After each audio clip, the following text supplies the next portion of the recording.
Hello to all. आज हम discuss करेंगे वेरी इम्पॉर्टेंट कंप्यूटर के बारे में। ये जो सीरीज़ है ये KVS की सीरीज़ है, न्यू पैटर्न पे बेस्ड है। एंड ये जो गिवन बाय है वो प्रतीक शिवालिक सर के द्वारा है।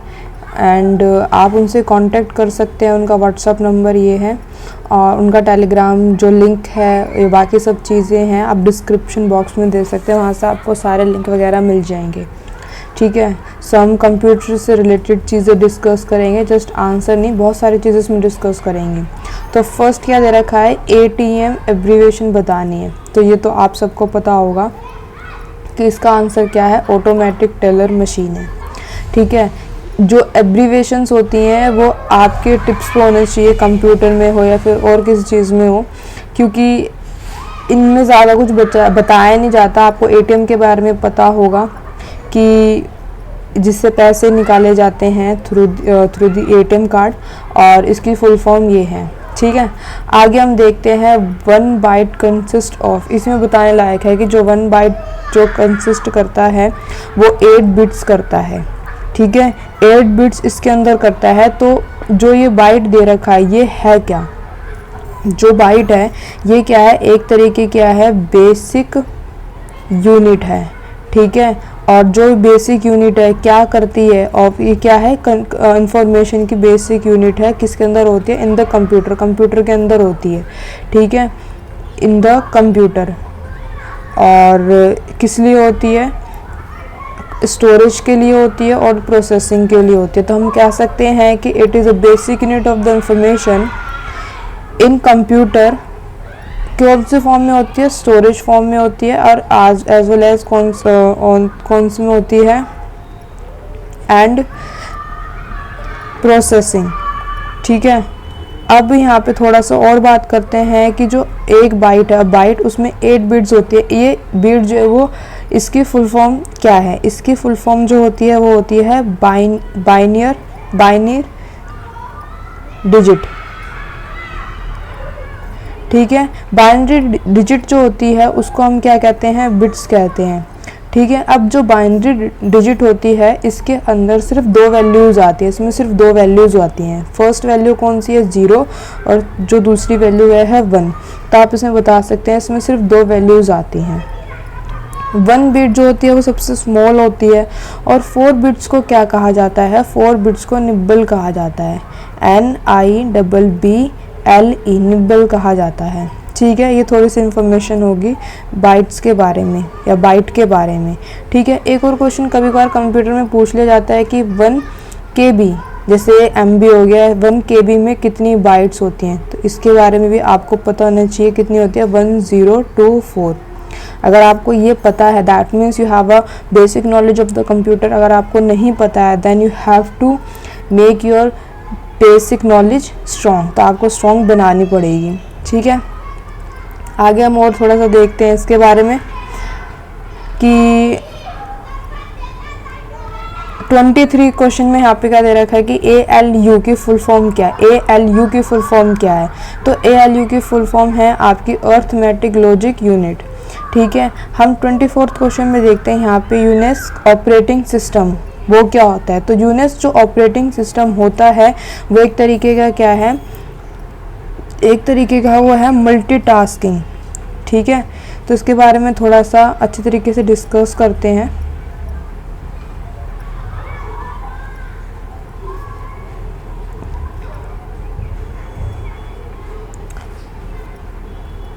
जो ये जो दे रखा है आपको,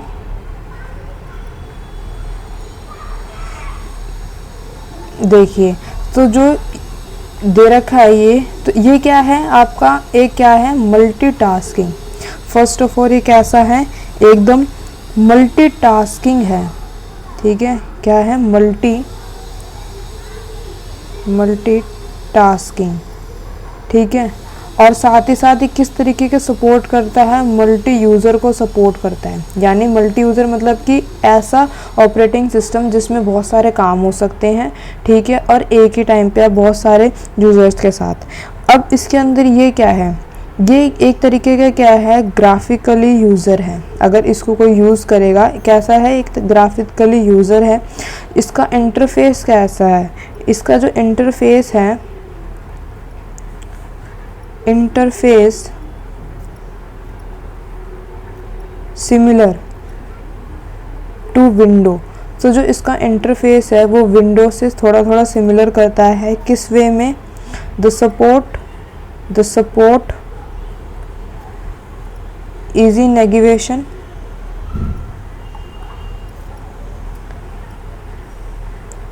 और साथ साथ सपोर्ट करता है इन्वायरमेंट को, जो भी उसके अंदर इन्वायरमेंट है कंप्यूटर सिस्टम के अंदर, उसको यह सपोर्ट करता है। तो हम इसके बारे में थोड़ा देखते हैं कि पहला क्या है, मल्टीटास्किंग है, मल्टी यूज़र है। तो मल्टी यूज़र तो हमें यहाँ से पता चल गया। दूसरा क्या है, इसका जो यूज़र है वो कैसा है, ग्राफिकली है। और इसका जो इंटरफेस है वो कैसा है, सिमिलर टू विंडो है। और ये सपोर्ट किसको करता है, इसी नेविगेशन को सपोर्ट करता है, as well as support environment को करता है।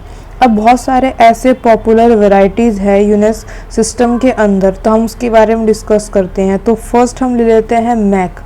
आपने इसका नाम सुन रखा होगा, मैक OS X, ठीक है। और उसके बाद आ जाता है सन सोल्ड्रीज, ठीक है। इसके अलावा और है, ये भी बहुत नाम सुन रखा होगा, यूनिक्स या फिर GNU। तो ये जितने भी यहाँ पे आपको दे रखे हैं, ये क्या है, एक तरीके के ऑपरेटिंग सिस्टम है जो कि पॉपुलर है, जो कि कंप्यूटर में यूज़ किए जाते हैं। तो देखिए आगे जो क्वेश्चंस दे रखे हैं, इसमें फिर है इन IT associative memory. Associative memory क्या होती है? तो बहुत ही बढ़िया क्वेश्चन है ये वाला। इन द डिटेल हम इसको डिस्कस करेंगे कि IT जो इन दी IT के अंदर एक मेमोरी एसोसिएटिव होती है, ठीक है, उसका यहाँ पे मीनिंग क्या है। सो देखिए, जो एसोसिएटिव मेमोरी है उसको क्या बोला जाता है, उसको एसोसिएटिव एरे भी बोला जाता है, ठीक है, एसोसिएटिव एरे भी बोला जाता है। अब ये क्या है, एक टाइप का क्या special type of computer memory. ये क्या है, इट इज़, आप लिख सकते हो अपने नोटबुक में, it is special type of computer memory. एक टाइप की क्या है, कंप्यूटर मेमोरी है, ठीक है, जो कि यूज्ड करती है, used in certain very high speed, जो कि बहुत ज़्यादा क्या होती है, हाई स्पीड में होती है। किस लिए? सर्चिंग एप्लीकेशन, किसी एप्लीकेशन को सर्च करने के लिए, ठीक है, सर्चिंग एप्लीकेशन, किसी एप्लीकेशन को सर्च करने के लिए इसका यूज़ किया जाता है। ये है एसोसिएटिव मेमोरी। अब इसके बाद तो और इसको क्या क्या बोला जाता है, इसको बोला जाता है कंटेंट एड्रेसेबल मेमोरी, यानी CAM बोला जाता है। तो इसमें से जो इसका करेक्ट आंसर हो गया वो हमारा थर्ड वाला हो गया। हमने थोड़ी सी इसके बारे में भी डिस्कस कर दिया। यानी जब हम कंप्यूटर मेमोरी में रीड या राइट करना चाहते हैं तो हम कंटेंट के बेस पर सर्च करते हैं, ना कि फिजिकल एड्रेस या लोकेशन के बेस पर। मान लीजिए मैंने यहाँ पे एग्जांपल लिया, बहुत सारी कंट्रीज़ ले ली मैंने यहाँ पे, इसको हमने इंडियन मान लिया, इसको हमने USA मान लिया, और इसको हमने मान लिया श्रीलंका, और इस वाले को मान लिया हमने नेपाल, ठीक है। और हमने फिर इंडिया के बारे में कुछ स्पेशल इसके कैरेक्टरिस्टिक्स बता दिए, तो हमने कंटेंट के आधार पर इसे सर्च कर लिया, तो ये हमारा इंडियन वाला हो जाएगा। थोड़ा आपको बात समझ में आ रहा होगा। देखिए, हम इसको किसी आधार पर सर्च नहीं करते हैं, फिजिकल एड्रेस या लोकेशन के आधार पर सर्च नहीं करते। कंप्यूटर में क्या होता है, डॉक्यूमेंट्स वगैरह होते हैं, फिर डॉक्यूमेंट्स के अंदर अलग अलग फाइल्स होती है, तो हम अलग अलग फाइल्स में सर्च ना करके सिंपल हम उसके कंटेंट को सर्च के अंदर डाल देते हैं, फिर वहाँ से हम देख लेते हैं, ठीक है। अब आगे डिस्कस करते हैं थोड़ा और इसके बारे में। इसका यहाँ पे करेक्ट आंसर है वो आपका क्या है, पीसी का मतलब क्या होता है, पीसी होता है पर्सनल कंप्यूटर होता है, पीसी यहाँ पे क्या है, पर्सनल कंप्यूटर है, ठीक है। जिसके पास पर्सनल कंप्यूटर है वो उसको मीनिंग पता होगा। आगे हम यहाँ पे देखते हैं 27।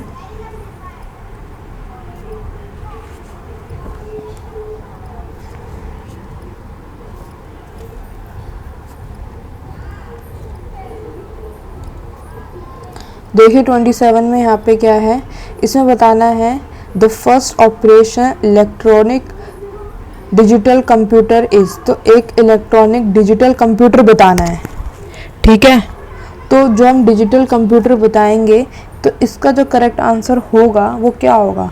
सो अगर आप इन सब के बारे में आपको पता है तो आप इजीली बता सकते हो। तो हम वन बाय वन डिस्कस करेंगे। पहले हम देखते हैं इसमें UNIAC। ENIAC की फुल फॉर्म क्या होती है? Electronic numerical integrator and computer. ये बिल्ड कब किया गया था? ये बिल्ड किया गया था ड्यूरिंग वर्ल्ड वॉर सेकेंड में ये बिल्ड किया गया था। किसके द्वारा गया था? ये यूनाइटेड स्टेट के द्वारा बिल्ड किया गया था। ठीक है, इसकी फुल फॉर्म एक बार मैं दोबारा रिपीट कर रही हूँ।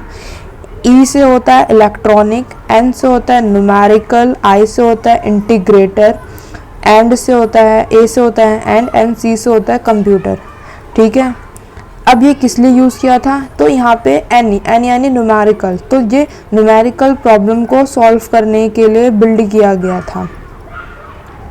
बाकी इन दो के आप मुझे कमेंट करके बताओगे, क्योंकि जब तक आप अपने आप से सॉल्व नहीं करोगे तब तक मज़ा नहीं आएगा। आपको पता नहीं चाहिए, आपको खुद बनानी पड़ेगी तब मज़ा आएगा। उसके बाद है UNIVAC। तो ये क्या है? ये first commercial produced digital computer है। ये वाला कैसा है? ये कमर्शियल है। अब जब ये कमर्शियल है तो इसका मतलब क्या हुआ? अगर ये कमर्शियल है तो मतलब ये किस लिए यूज़ किया जाएगा? यह बिजनेस प्रॉब्लम को सॉल्व करने के लिए यूज़ किया जाएगा। यह कब बना था? ये किन्होंने बनाया था? तो ये जॉन मोचले जिन्होंने ये बनाया था, UN। ठीक है, इसका साइज़ की अगर बात करें तो ये क्या है? 25 फीट बाय 50 फीट है। किसमें? इन लेंथ में, यानी बहुत बड़ा कंप्यूटर है जो कि बनाया गया था for the commercial purpose and this one is made for the numerical problems. बाकी आप मुझे बताओगे। ठीक है, आगे हम थोड़ा सा देखते हैं 28। DTP स्टैंड करता है। DTP का मतलब क्या होता है? तो हम आपको बता देते हैं। DTP मतलब डेस्कटॉप पब्लिशिंग होती है।